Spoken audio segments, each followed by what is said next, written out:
mistake. This is The a Joe quick one. Rogan experience. Every single generation, hopefully, if society doesn't implode, we don't have nuclear war, every single generation is going to learn from the mistakes of the past and hopefully improve. That's what we're hoping for. And we should be happy that we can look back on a lot of these people and say, we understand now how deeply flawed they were and what was wrong with George Washington or what was wrong with Thomas Jefferson. Although he did, draft the Declaration of Independence, he was a slave owner. And this is one of the contradictions of our society and our culture. And fathered kids with a slave. I mean, yes. I mean, you don't have to shortchange the evils of human beings in order to recognize either the direction of American history or recognize the good things about people. People are a little more complex than I think we want to think of them as. And this is one of the arenas that this sort of gets back to the point about the system. If you fathered kids with a slave is a really interesting way of saying that he raped a 14-year-old slave of his that he owned.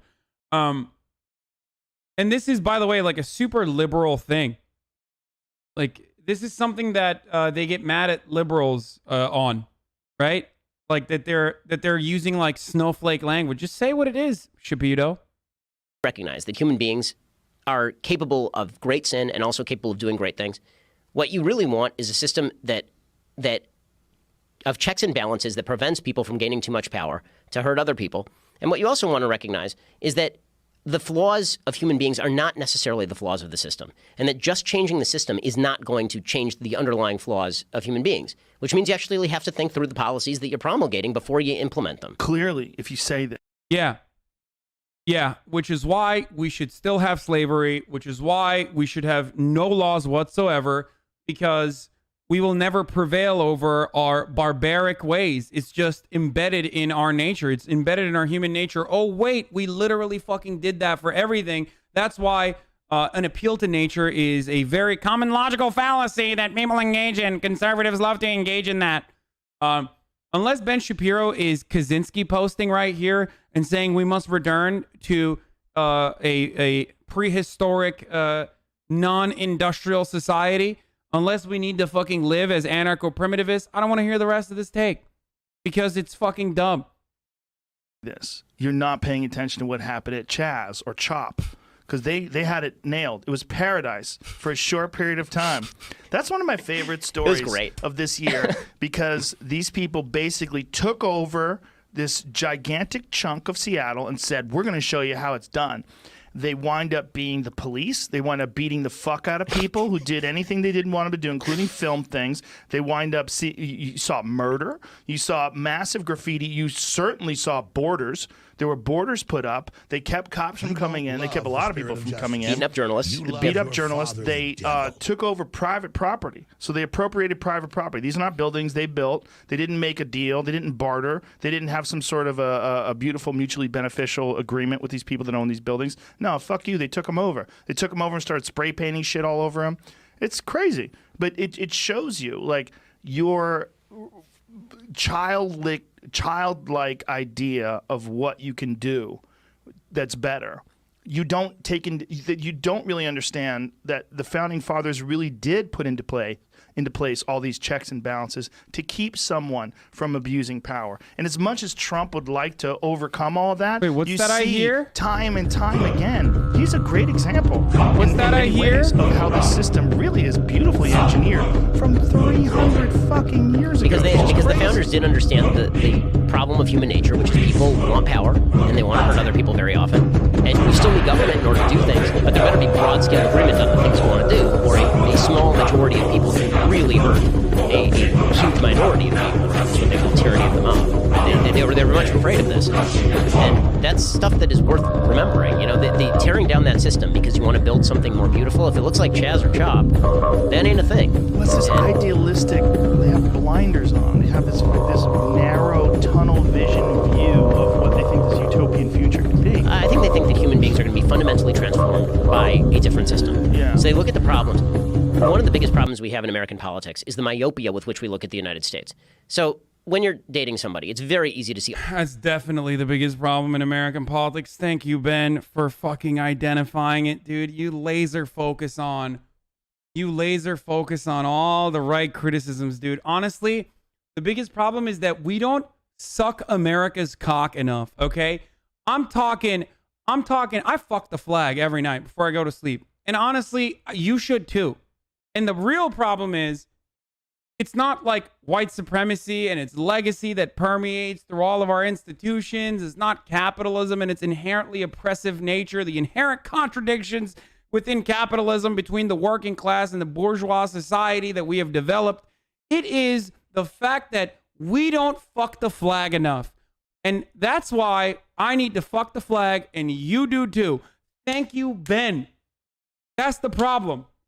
Also, I love this notion that, like, you know, the founding fathers were above criticism, while simultaneously a bunch of fucking, like, 18-year-old teeny bopper anarchists that sustained protests in an area of Seattle in the Capitol Hill Autonomous Zone were of course magnitudes worse, and that it's just a part of human nature that every project is going to fail always. And anarchism is the only kind of leftist project. There is no other leftist project that could ever exist. Every other leftist project has always been a fucking disaster for no reason, just because of the fact that it just sucks, because communism is just bad inherently.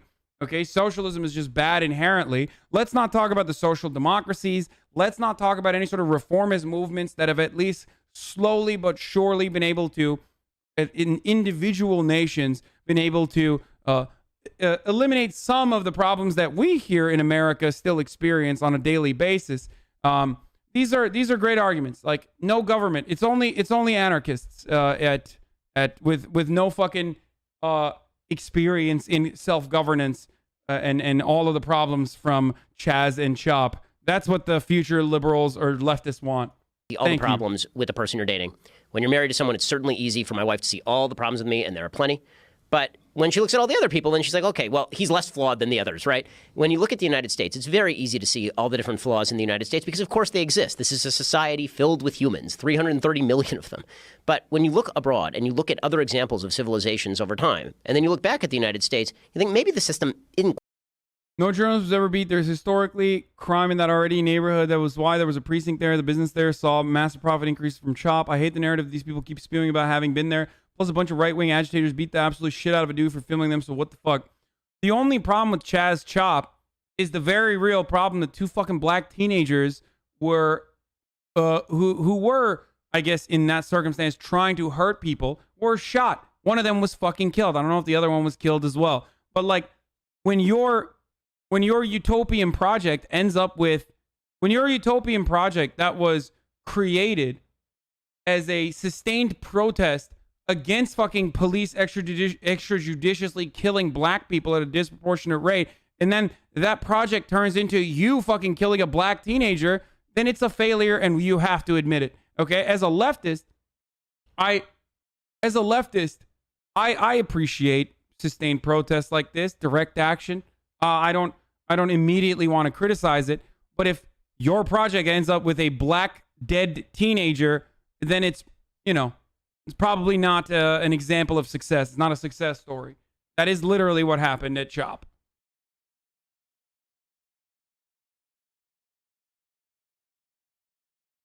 It was also weird that, okay, it wasn't a utopian project, regardless. It was also weird to me that, like, the same anarchists that were originally fucking advocating for liberation from a brutal occupying force such as the police were then doing, like, unironic conservative adjacent memes about how, like, the person deserved to die because they were harming other people.